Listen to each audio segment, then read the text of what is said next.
practice known as chelation therapy. The regulations in Canada around this far from clear. It certainly raised questions for our Nicole Ireland, who's been looking into this and here with me in studio. I've not heard of this, so tell me a little bit about chelation therapy and how you came to hear about this. Well, I'll tell you, so we came to hear about it because a parent who has a child with autism, her name is Ann Borden-King. Her son Baxter diagnosed with autism, and when that happened, she started to get involved with other parents and formed a support group.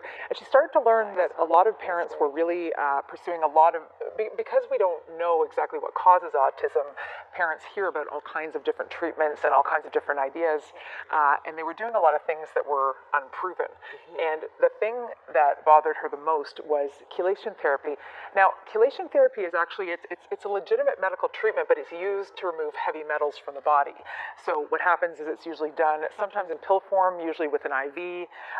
They go in, they have chelating agents, which means that they bind to, say, mercury or iron or lead, and then it's excreted from the body, usually from the urine.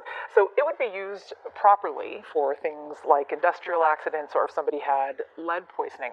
But there was this thinking over the last several years. You may have heard, for instance, the controversy around vaccines. Right. People thought that perhaps mercury in vaccines was causing autism. So the same thinking, similar, people thought that perhaps if you removed metals from children with autism, that would help. But that theory has largely been disproven. So Ann Borden-King, this parent, wanted to kind of look into what the regulations were around this, and here's what she found. It's this Wild West, that someone put it, where there is no law that says that you can't do these things, such as giving, that I know of, such as giving a child chelation. The Wild West pretty much characterizes the lack of regulation around this. So what did she then do? So she then went to Ontario's College of Physicians and Surgeons, the regulating body for physicians, because she learned of a particular doctor north of Toronto in Markham who was in fact offering chelation therapy for kids with autism. So she filed a complaint.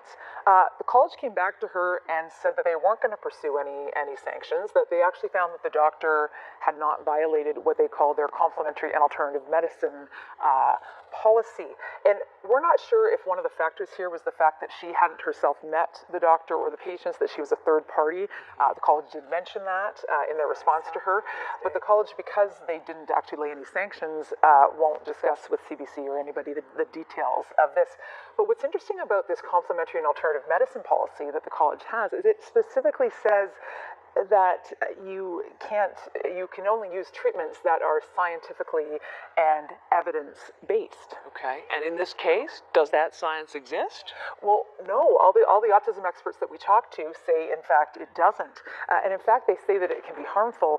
We actually spoke to a doctor here in Toronto at Holland Bloorview Children's Hospital. She's a pediatric neurologist. Her name is Dr. Avdokia Adagnostou. And here's what she told us about what some of the risks are. Chelation is a treatment for which we have no evidence of benefit and we have evidence of harm. Anything from just causing heart arrhythmia, so irregular heart rhythm, to kidney damage, to damage to the heart muscle, all the way to death.